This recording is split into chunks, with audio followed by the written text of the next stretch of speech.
Hi friends, இப்போ நயன்தாரா அவர்கள் அவரோட இன்ஸ்டா பேஜோட ஸ்டோரியில ஒரு விஷயத்தை ஷேர் பண்ணியிருக்காங்க. அதை பார்த்து திரும்பவும் ஃபேன்ஸ் எல்லாம் செம்ம ஷாக் ஆயிட்டாங்க. அண்ட் இப்போ ரீசெண்டாக நயன்தாரா அவர்களுக்கும் அண்ட் நடிகர் தனுஷ் அவர்களுக்கும் ஒரு தனிப்பட்ட இஷ்யூ போயிட்டு இருந்தது. ரீசெண்டாக இப்போ நயன்தாரா அவர்கள் வெளியே சொன்னாங்க, நானும் ரவுடி தான் படத்துல இருந்து எங்க மேல நிறைய வன்மத்தில் இருந்தாரு தனுஷ். இப்போ எங்களோட மேரேஜ் டாக்குமெண்ட்ரியை நெட்ஃபிளிக்ஸ்ல ரிலீஸ் பண்றதுக்காக நாங்க என்ஓசி கேட்டோம். அதுக்கு தனுஷ் அவர்கள் 2 வருஷமா கொடுக்காம இருக்காரு. அதனால நாங்க அதுல இருந்து ஒரு 3 செகண்ட் மட்டும் நாங்க ட்ரைலர்ல யூஸ் பண்ணோம். பட் அதுக்கே அவர் எங்கள்கிட்ட 10 கோடி நஷ்டஈடு கேட்கிறாரு. இது எந்த விதத்துல நியாயம்? கடவுள் பார்த்துட்டு இருக்காரு, இதுக்கு கண்டிப்பா தண்டனை கொடுப்பாரு அப்படின்ற மாதிரி சொல்லியிருந்தாங்க.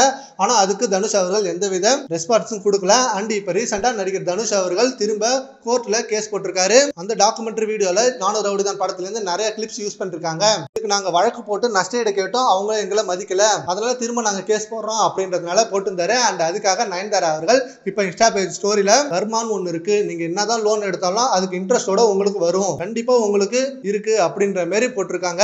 சோ இதை பார்த்ததும் நிறைய ஃபேன்ஸ் இன்னும் திரும்ப இந்த பிரச்சனை முடியலையா, திரும்ப ஸ்டார்ட் பண்றாங்க அப்படின்ற மாதிரி பார்த்துட்டு இருக்காங்க. அண்ட் இவங்களை தொடர்ந்து தனுஷ் அவர்கள் இதுக்கு என்ன பதில் கொடுப்பாருன்றத ரொம்ப எதிர்பார்த்துட்டு இருக்காங்க. அண்ட் இப்ப இதுல மெயினான விஷயம், ரீசெண்டா ஒரு ப்ரொடியூசர் கல்யாணத்துக்கு தனுஷ் அவர்களும் போயிருந்தாங்க அண்ட் நயன்தாரா அவர்களும் போயிருந்தாங்க.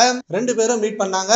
சோ ஒரே இடத்துல 2 பேரும் அங்க மீட் பண்ணது எல்லாரும் எதிர்பார்க்காத ஒண்ணு. சரி, ஓகே ஃப்ரெண்ட்ஸ், இப்ப நயன்தாரா அவர்கள் போட்ட ஸ்டேட்டஸ் பத்தி உங்க ஒப்பீனியனை நம்ம கமெண்ட் பாக்ஸ்ல கமெண்ட் பண்ணுங்க. Thank you friends.